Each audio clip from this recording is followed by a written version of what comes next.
पारसमणि का जिक्र पौराणिक ग्रंथों और लोक कथाओं में मिलता है। मणि के संबंध में हजारों किस्से कहानियां समाज में प्रचलित हैं। कई लोग यह दावा भी करते हैं कि हमने पारसमणि देखी है। पारसमणि की प्रसिद्धि और लोगों में इसके होने को लेकर इतना विश्वास है कि भारत में कई ऐसे स्थान हैं जो पारस के नाम से जाने जाते हैं। पारसमणि एक प्रकार का सफेद चमकता हुआ पत्थर होता है। ज्ञात हो कि अश्वत्थामा के पास एक ऐसी मणि थी जिसके बल पर वह शक्तिशाली बन गया था।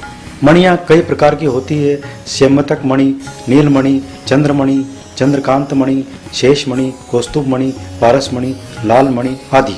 इन्हीं में से एक पारसमणि के बारे में मान्यता है कि इसे लोहे की किसी भी वस्तु से छुआ देने से वह वस्तु सोने की बन जाती है। अब सवाल यह उठता है कि यह मणि मिलती कहाँ है। शास्त्रों की कहानियां बताती है कि हिमालय के जंगलों में बड़ी आसानी से पारसमणि मिल जाती है, बस कोई व्यक्ति उनकी पहचान करना जानता हो। कहानियों के अंदर जिक्र आता है कि कई संत पारसमणि खोज कर लाते थे और अपने भक्तों को दे देते थे। यह मणि हिमालय के आसपास ही पाई जाती है।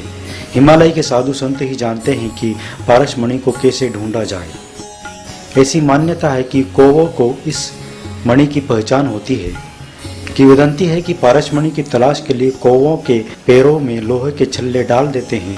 कौवा जब पारसमणि के पास जाकर उसे अपने पैरों से छूता है या वह उस पर बैठ जाता है तो वह छल्ले सोने में बदल जाते हैं। बस फिर वे लोग उस कौवे के पीछे लग जाते थे। ऐसा भी कहा जाता है कि प्राचीन भारतीय रसायनाचार्य नागार्जुन ने पारे को सोने में बदलने की तरकीब विकसित की थी। उन्होंने ही पारसमणि बनाई थी। पारसमणि पत्थर है या रासायनिक रचना, इसे लेकर भी अलग अलग राय है। हालांकि झारखंड के गिरिडीह इलाके के पारसनाथ जंगल में आज भी लोग पारसमणि की खोज करते रहते हैं। तो यह थी पारसमणि के बारे में रोचक जानकारी।